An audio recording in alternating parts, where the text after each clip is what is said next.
bong bong. La la la la la la la la la la la la la Bong bong bong. la la la la la la la la la la la la la Bong bong bong. la la la la la la la la la la la la. Ya, di sini saya akan menjelaskan kedua buah gambar yang telah ditugaskan untuk saya, yaitu ini gambar pertama dan ini gambar kedua. Kedua gambar tersebut menjelaskan tentang apa dan bagaimana hukum termodinamika yang pertama. Nah, para ahli itu menganggap berbagai bentuk energi sebagai kalor atau Q, usaha dengan W, dan energi total dilambangkan E. Nah, mereka itu berdiri secara individual atau sendiri-sendiri dan tidak dapat disatukan dengan yang lainnya selama proses berlangsung. Hukum termodinamika pertama juga dikenal sebagai konservasi prinsip energi, memberikan dasar yang kuat untuk mempelajari hubungan antara berbagai bentuk energi dan interaksi energi. Hukum pertama termodinamika ini, energi yang tidak dapat diciptakan atau dihancurkan selama proses berlangsung. Energi tersebut bisa hanya mengubah bentuknya saja. Oleh karena itu, setiap bit energi harus diperhitungkan selama proses-prosesnya saat berlangsung.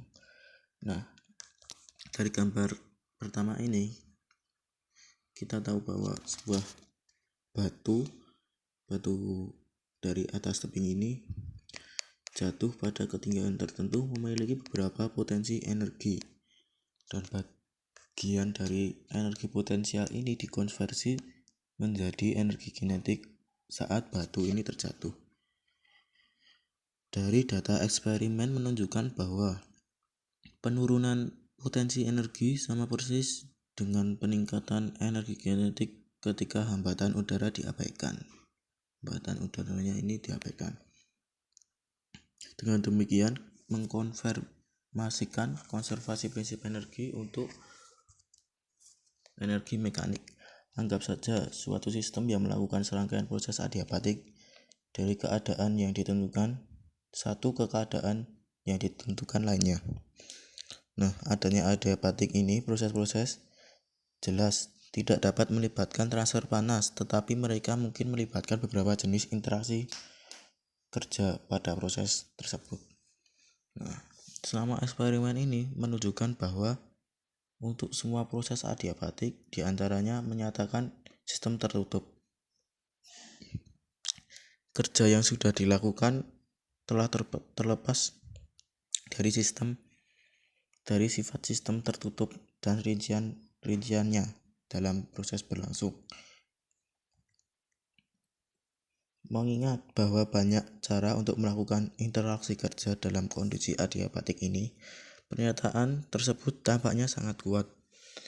Dengan potensi implikasi yang luas, pernyataan ini yang sebagian besar didasarkan pada eksperimen Joule di paruh pertama abad ke-19 tidak bisa diambil dari prinsip fisik lain yang dikenal dan diakui dengan prinsip dasar. Prinsip ini disebut hukum pertama termodinamika. Nah, prinsip ini menyatakan bahwa hukum pertama tidak melihat dari nilai energi total dari sistem tertutup tersebut di suatu lingkungan. Hal ini hanya menyatakan bahwa perubahan energi selama proses adiabatik ini berlangsung harus terjadi sama dengan kerja yang sudah dilakukannya. Oleh karena itu, nilai yang berubah-ubah sudah menjadi yang sesuai dengan ketetapan untuk energi total pada kondisi tertentu yang berfungsi sebagai titik referensi. Nah, sekarang kita beralih ke gambar yang kedua, yaitu ditinjau dari ruang terisolasi atau adiabatik yang dipanaskan oleh listrik pemanas sebagai sistem tersebut. Nah, ini ada baterai, ini adalah sistem pemanasnya. Ini ada ruangan di suatu kotak terhubung dengan baterai. Ini adalah miniatur dari perumpamaan saat proses adiabatik berlangsung. Hasilnya yang telah dilakukan dapat disimpulkan maka energi sistem akan meningkat karena sistem adiabatik ini tidak bisa melakukan transfer panas dari lingkungan karena Q-nya 0. Konservasi prinsip energi dapat ditentukan bahwa proses listrik yang dilakukan pada sistem ini harus sama dengan peningkatan sistem energi sistemnya. Nah, kedua gambar ini telah menjelaskan tentang bagaimana dan apa hukum termodinamika. Ini hanya sebagian saja dari buku Yunus Cengel yang saya baca. Dan terima kasih. Sholat jangan rebahan mulu. Ruku gue kebalik.